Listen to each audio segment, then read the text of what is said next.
saudar o nosso povo pela sua resistência de 50 anos de regime fascista. Eu acho que é extremamente importante fazer esta saudação. Saudar o povo que sofreu as agruras, a fome, da violência, das prisões, da tortura.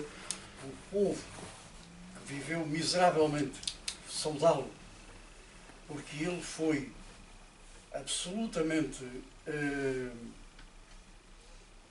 vibrante quando lhe aconteceu aquilo que não esperava, que era o 25 de Abril. O povo veio para a rua gritar pela liberdade, aquela alegria. Saudar os movimentos de libertação das colónias, que com a sua luta armada despoletaram a necessidade de acabar com a guerra. É fundamental não ficarmos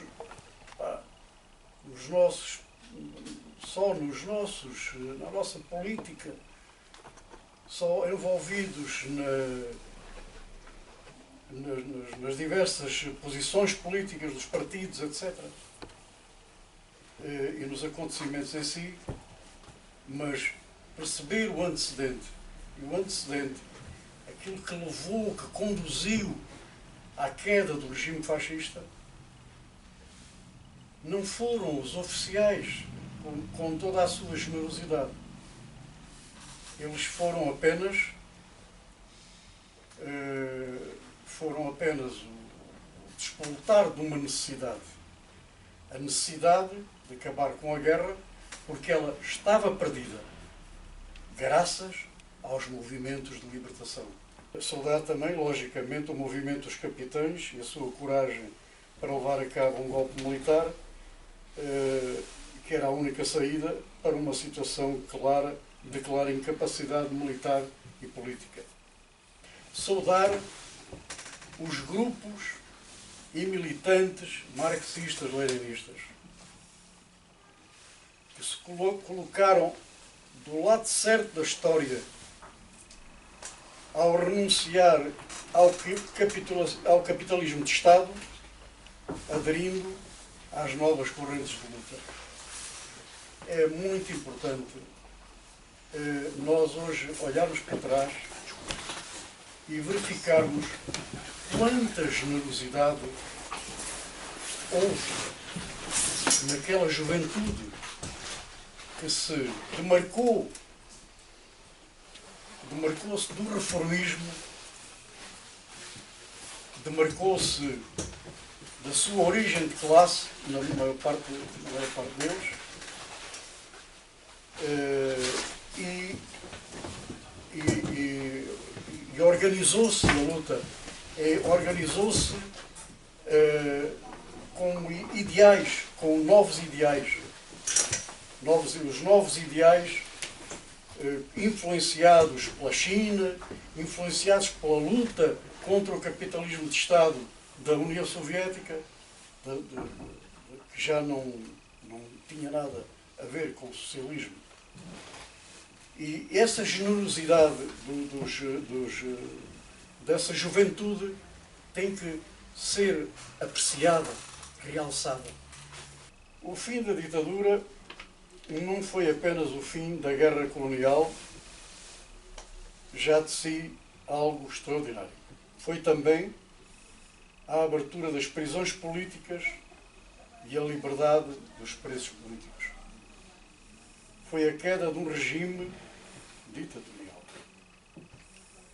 O que seguiu, todos sabemos. De maneira geral, todos sabemos.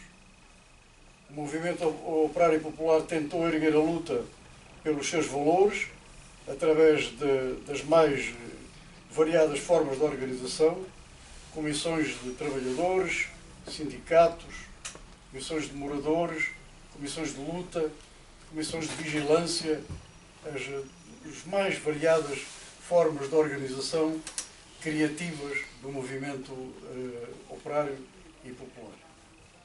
As ocupações de casas, ocupação de terras, etc. É importantíssimo perceber que houve duas vias no 25 de Abril, no movimento operário. No movimento operário houve duas vias. Uma via, que era a via maioritária dirigida pelo PC, pelo PCP, que visava o rumo ao socialismo por via pacífica, pondo em prática uma aliança com os militares, com o MFA, e, de certa forma, subjugando o movimento operário popular, subjugando aos militares, ao MFA. E havia a outra via, a outra via, que, embora com muitas fragilidades, com muito menos história no movimento operário,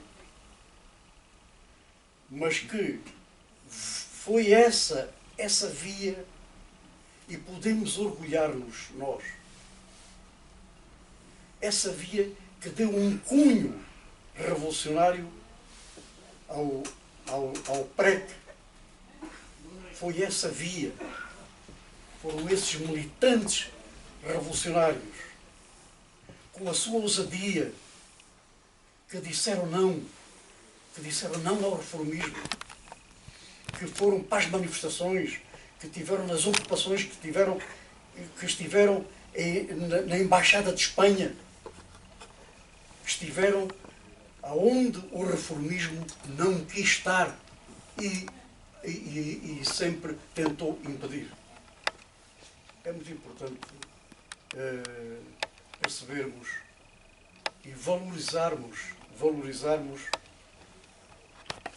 esses militantes, essa corrente, que, apesar de ter muitas debilidades e muitas insuficiências políticas e teóricas,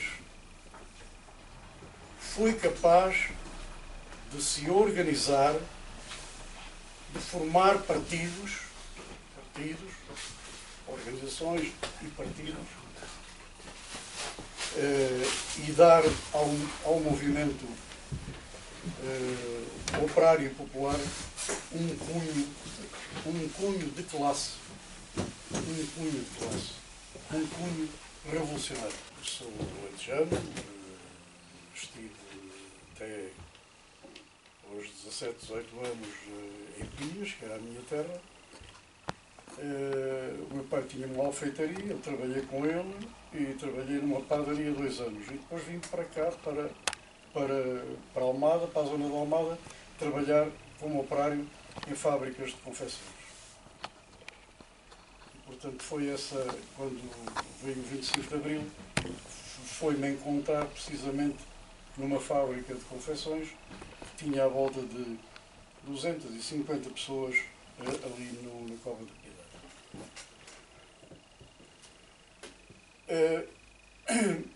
As primeiras coisas que fizemos, logo que se dá o 25 de Abril, o processo, foi, por minha iniciativa, foi sindicalizar todos os trabalhadores. No Sindicato dos Trabalhadores Têxteis e Vestuário do Sul, de que mais tarde fiz parte da sua direção. A primeira coisa que fizemos foi elaborar um caderno reivindicativo. O patrão era do MDP-CDE, largou logo o partido, disse não é nada disso, desligou-se logo do MDP-CDE e opôs determinantemente ao caderno reivindicativo, porque pensava que aquilo era tudo, os bananas que estavam ali, era tudo uma maravilha, que ia ser só beijos e abraços entre os operários e os patrões. Não aconteceu assim. Fizemos um caderno reivindicativo e as nossas reivindicações foram para a frente. Elegemos delegados sindicais, fizemos plenários de trabalhadores e opusemos-nos, levámos os trabalhadores a oporem-se à sabotagem económica que o patrão começou a fazer. Começou a dizer que não tinha dinheiro, que não tinha clientes, os clientes do estrangeiro não estavam a querer receber a mercadoria e nós obrigámo-lo a ir ao banco, e ele a fazer um empréstimo, a pedir um empréstimo bancário para pagar aos trabalhadores e para dar continuidade ao trabalho da fábrica. Agora a fábrica era? Desculpa. A fábrica era? Era Francos 2000. Elegemos também uma comissão de trabalhadores, porque era importante. E já sabíamos distinguir o que era o trabalho sindical do que era o trabalho político. E a comissão de trabalhadores permitia-nos fazer trabalho político, falar de política com as pessoas, com os trabalhadores. Enquanto o sindical é mais reivindicação, quanto é que vamos mais ganhar mais e tal. E a Comissão de Trabalhadores não tinha um caráter diferente, tinha um caráter político. Também, pessoalmente, participei na Interempresas. Normalmente as pessoas das grandes empresas é que gostam de dizer que participaram na Interempresas. Eu estive na Interempresa, a minha empresa tinha 250 trabalhadores, à volta disso. Mas eu estive na Interempresas, não era, a minha empresa não era a Lisnave, nem a Setnave, nem a FASEC, nem a Sergal, não era, mas era uma empresa operária. E eu participei em todas as movimentações da Interempresas. Foi uma escola boa, uma escola combativa, que nos permitiu aprender política. Agora, o que era isso de Interempresas? A Interempresas foi primeiro, as suas primeiras reuniões, portanto, ela diz exatamente isso. Eram os membros de comissões de trabalhadores da EFASEC, de várias empresas, muitas empresas, que constituíram uma comissão Interempresas, uma comissão dessas empresas todas. Portanto, era à margem, naturalmente, que este era um organismo à margem dos sindicatos. Era à margem dos sindicatos, isto era um organismo autónomo. E alternativo em algumas matérias. Exatamente, era precisamente uma alternativa política que combatia o reformismo e dava combatividade ao movimento operário. E, portanto, estão recordados das grandes manifestações dirigidas por esta Comissão Interempresas. O 7 de fevereiro, contra a NATO, e contra os despedimentos, talvez. Exatamente. Portanto, genuína, claramente política, claramente de afrontamento com o reformismo e com o poder instituído, não é? Com a NATO, com os poderosos cá do sítio, não é? Foi muito importante porque creio que chamou muitos jovens e muitas franjas operárias, chamou à participação ativa na política, porque foi um exemplo da perda do medo, enfrentar a NATO. Não foi brincadeira. Enquanto o PC foi oferecer cravos, ofereceu cravos aos soldados da NATO, nós o que oferecemos foi luta, foi desmascarar, foi dizer que eles vinham para aqui, estavam aqui a ocupar e a meter medo ao povo. Portanto, esta demarcação é extremamente importante. Depois organizei também, ainda o PCPR não estava constituído, organizei na fábrica uma célula comunista. Acho que são muito importantes os órgãos dos trabalhadores, as comissões, mas o germe da revolução, o ADN da revolução, tem que estar na organização comunista. A organização comunista é que dá luz, é que nos faz-nos luz para aquilo que precisamos para a luta pelo poder.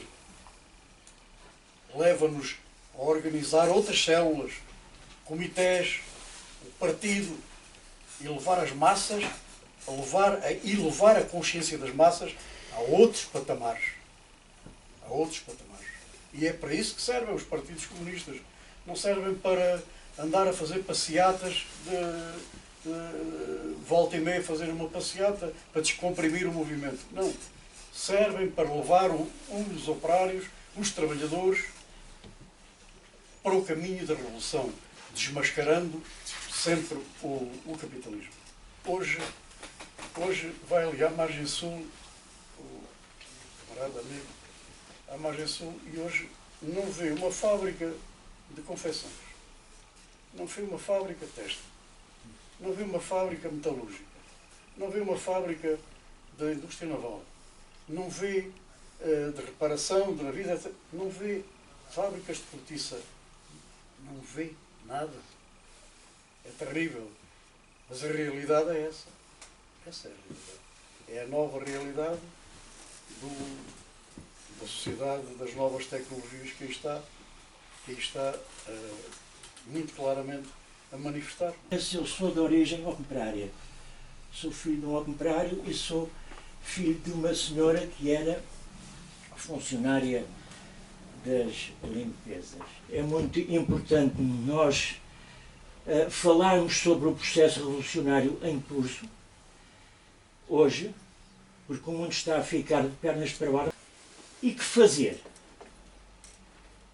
Em função desta situação que está à vista, como é que nós vamos sair daqui? Não é para defendermos a democracia burguesa, porque isto é uma democratura. Bom, eu sou da terra do José, também de Quias. Eu tive, na minha juventude, com 20 anos, foi quando começou o 25 de Abril e estive a trabalhar em Herdades e, portanto, apanhou-me lá o processo da reforma agrária. Participei nos primeiros anos, uma situação, de facto, que eu considero de um grande ensinamento e muito rápido. Eu tinha a minha quarta classe, né, que fiz em miúdo até aos 10, 11 anos, e depois dos 10, 11 anos, os livros que eu tinha desfolheado eram livros de cowboys, aquela literatura juvenil. E a moça apanhou-me nesse âmbito. Tinha algumas simpatias já políticas, mas eram muito escassas, porque a situação que se vivia nos anos fim de 60 e 70 era uma situação em que grande parte das pessoas já politizadas tinha saído de lá.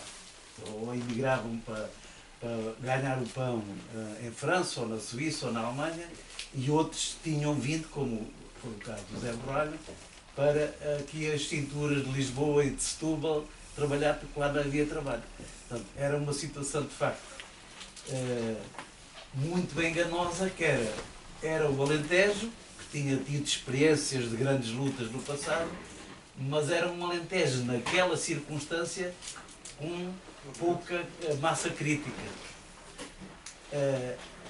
E, no entanto, mesmo apesar dessa massa crítica, foi um povo, como o Zé assinalou, veio para a rua, lutou pelos seus direitos de uma forma que ninguém de facto esperava e de facto os trabalhadores do campo no Alentejo deram, a meu ver, um grande contributo para o processo revolucionário. E aqui quero salientar uma questão, que é muita gente, e as classes burguesas quiseram tirar essa lição de que não, aquilo foi o PCP que tinha as suas relações com a Rússia e que quis tomar o poder a toda a força, portanto, e aquelas ocupações foi o PCP que as fez. E isso é, de facto, mentira, porque o PCP teve que correr atrás, porque quem começou a ocupar as terras foram os trabalhadores, muitas vezes, apenas por uma razão, que era os patrões estavam a sabotar tudo, a deixar de produzir, de semear, e a não querer saber de nada, pensando assim que passavam incólumes por aquela situação mais complicada e a seguir ia-lhe tudo parar às mãos outra vez e as pessoas que se desenrolassem.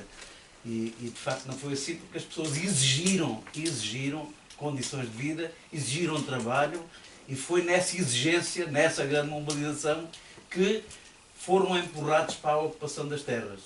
E o PCP foi de facto depois atrás, quando já estavam centenas de ocupações feitas em todo o Alentejo. E isto não ficou muito claro, porque sabemos, a viragem do 25 de novembro tapou todas as coisas, a reforma agrária começou imediatamente a ser destruída, com a conivência do próprio PCP, comandada pelo Partido Socialista, que de socialista de facto nunca teve nada, quer dizer, é de facto, como o Mário Soares dizia, mas ao contrário, é a pior coisa que existiu neste país contra o socialismo nessa altura foi de facto o Partido Socialista, porque usando o voto dos trabalhadores, usou de facto para destruir as conquistas. Portanto, esta foi a minha experiência. A ideia corrente acerca do 25 de Abril, das causas que provocou o 25 de Abril, o golpe militar, de que isso é resultado de uma luta de décadas do povo português contra o fascismo. É a ideia corrente, e que o movimento dos capitães se insere nesta dinâmica que abrangia outros setores da sociedade, os estudantes, uma certa movimentação operária que a partir do final dos anos 60 começou a ganhar corpo. A ideia dominante, principalmente propagada pelo PC e dos partidos que estão à sua direita. Tu chamaste aqui assim introduziste um outro fator no início, quando tu fizeste uma série de homenagens, que foi apontar como causa, uma das causas a ter em conta e relevante, portanto, as guerras de libertação dos povos das colónias. Coisa que é ignorada por esses partidos, por essas classes burguesas e a aristocracia operária, portanto, e um certo tipo de comunismo que hoje está em decadência, mas que é tido pela maioria das pessoas como o comunismo. São duas visões distintas. Concordas com isto? Ou eu estou a forçar? Não, não estás. Eu acho que o determinante que fez despoltar, digamos, o golpe militar, não fixemos agora data. O determinante foi a perda da guerra. A perda da guerra. A guerra estava perdida. As guerras coloniais estavam perdidas. As colónias estavam perdidas. Portanto, este é que foi o fator determinante que conduziu os militares a um golpe de Estado. Porque eles sabiam que a guerra estava perdida. E a única solução que tinham para enfrentar a situação era derrubar o regime. Era dar um golpe militar, um golpe que estava na possibilidade deles fazê-lo. Eles tinham as armas, tinham os quartéis, tinham tudo, não é? E ainda bem que o fizeram. Nada contra, pelo contrário. Nada contra. Mas a mola impulsionadora dos movimentos dos capitães não foi a sua boa alma para fazer um mundo novo, para dar um regime muito bonito. Não. Aquilo que os fez vir para a rua e dar o golpe, o facto de saberem que iam morrer lá nas colónias. Morrer lá nas colónias. Eu, por acaso, estive lá. E de facto, por acaso, tem um historial interessante, porque existia um movimento, eu estive lá de 69 a 71, existia um movimento nos quartéis, de adesão à luta contra o fascismo.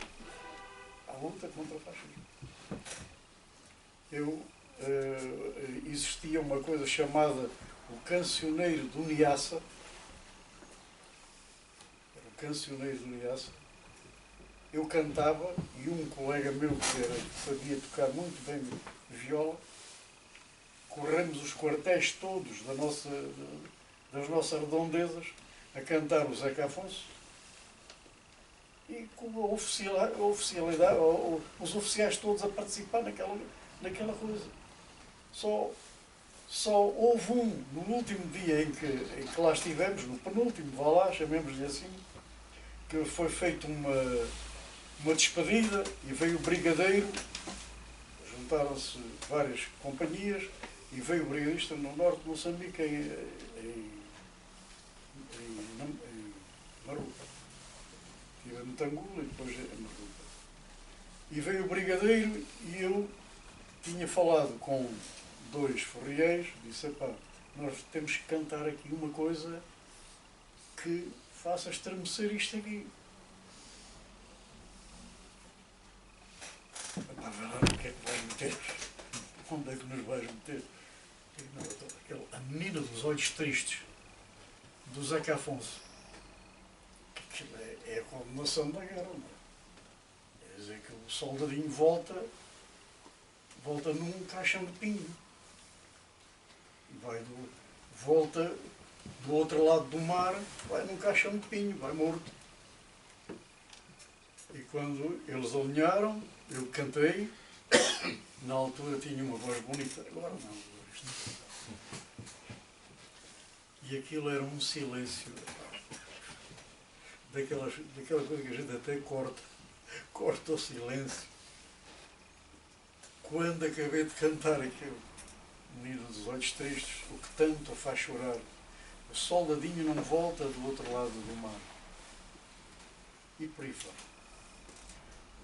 A moto arrebentou e no outro dia fui chamado a brigadeiro.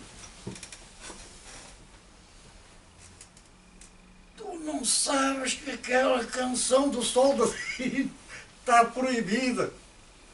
Eu, meu brigadeiro, uma vez sabia uma coisa, pintar ali a manta, porque o gajo disse, ficas cá mais 2 anos e tal. Eu disse, oh, meu brigadeiro, sinceramente, eu juro-lhe, eu não desconhecia que estava proibida essa canção. Portanto, havia nos oficiais,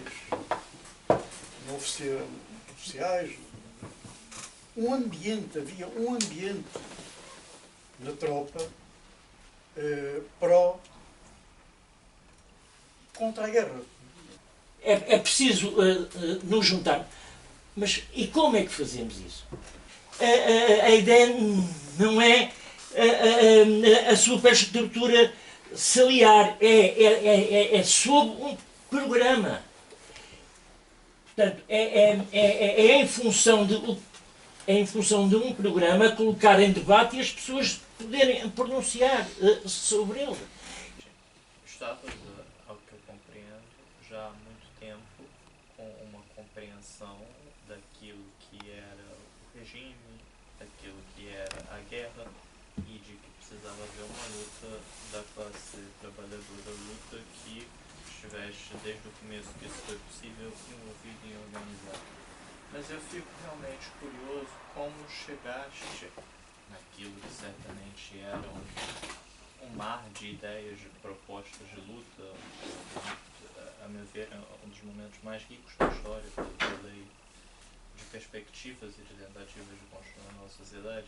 Como chegaste à visão de que era preciso um determinado tipo de luta, a construção de um partido comunista, e chegaste a te filiar a esta corrente, a corrente marxista-leninista, que foi fundamental no processo de levar a militância a um novo nível naquela época.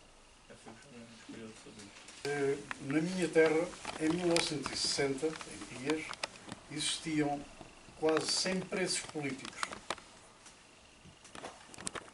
Porque fizeram greves e então foram para Caxias, outros para Peniche, à volta de 100 presos políticos em 1960. Tudo isto vai sendo gravado pelo nosso cérebro, não é?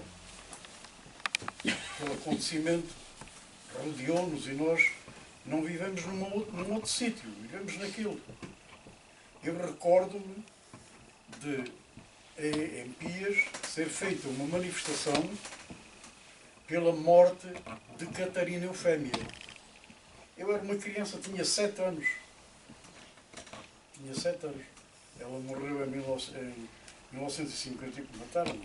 Em 1954, eu nasci em 47.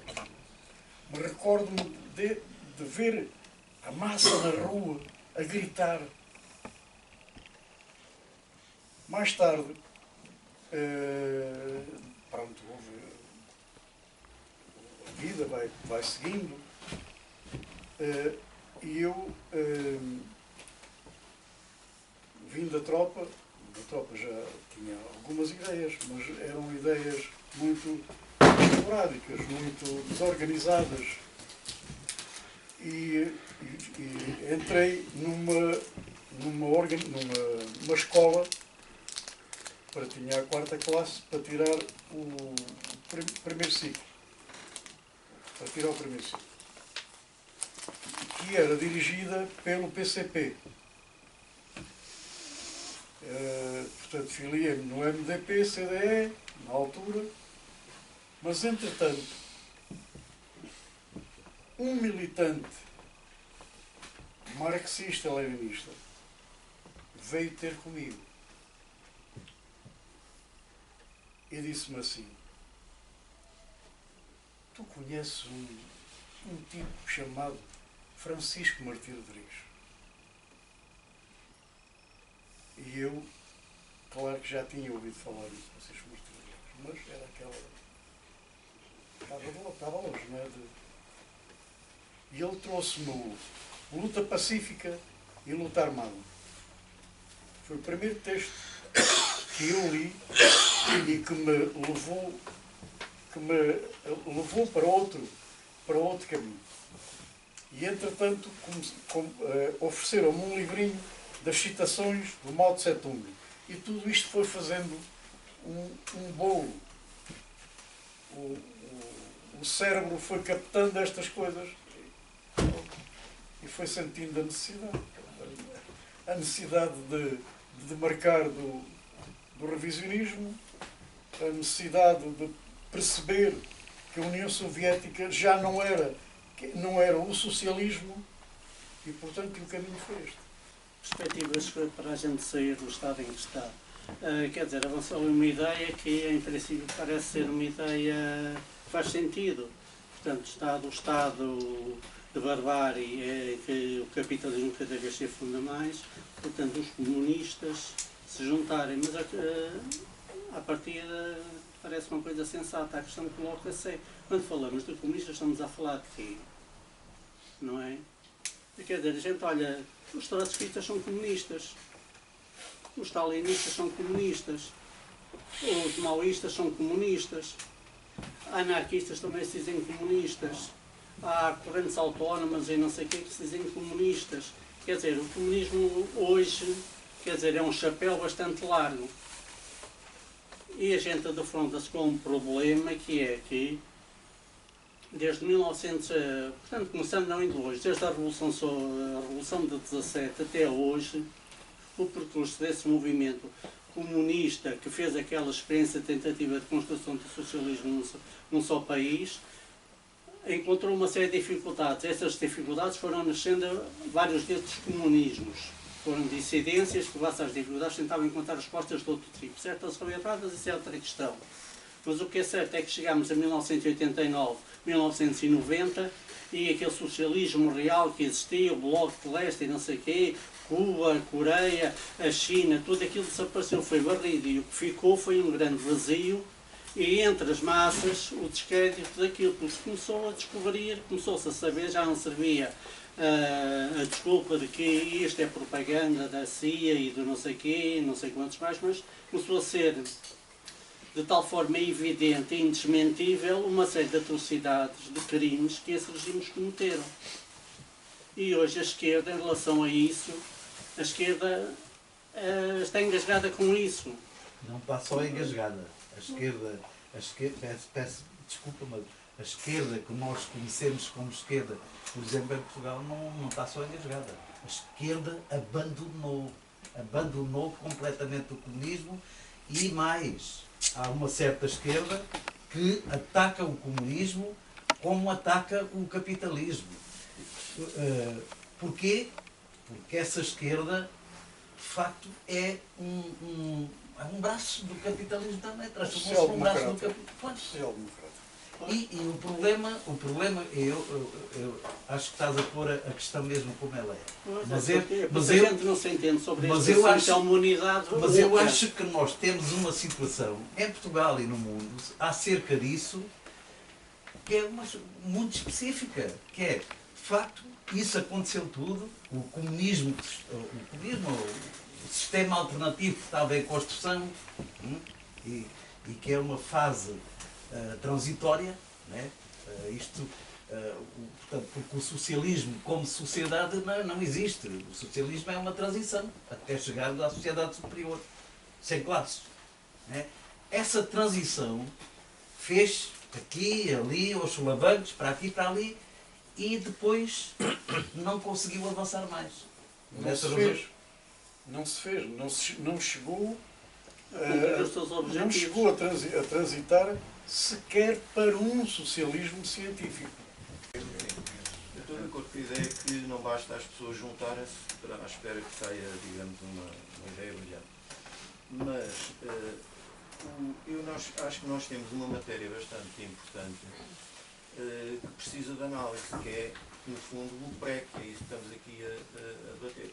Quer dizer, esta foi a experiência viva que a minha geração teve de uma luta de classes muito intensa, que não teve, creio eu, no pós-guerra, não teve nenhum paralelo na Europa E, portanto, nós temos aí um património para estudar e para tirar conclusões sobre a organização operária, sobre as lutas, sobre o papel dos sindicatos, sobre o papel da consciência reformista, etc, etc. Consciência reformista é essa que afeta a própria classe operária. Essa questão tem que ser enfrentada, porque não é só o papel dos partidos reformistas que limitam a ação política da classe operária. Eles têm, nessa setores reformistas da massa operária, da massa trabalhadora, o seu eco. E é por isso que eles têm êxito. E, portanto, é preciso ter uma noção de como combater esse tipo de mentalidade reformista para soltar a capacidade política da massa trabalhadora. Analisar aquilo que foi o PREC e o que isso representou de potencialidade revolucionária, isso está nas nossas mãos fazer. E julgo que é a partir desse tipo de experiência prática, para além de todas as noções teóricas que a gente tenha aderido, é essa experiência prática que nos pode fornecer pistas para uma renovação da atividade revolucionária.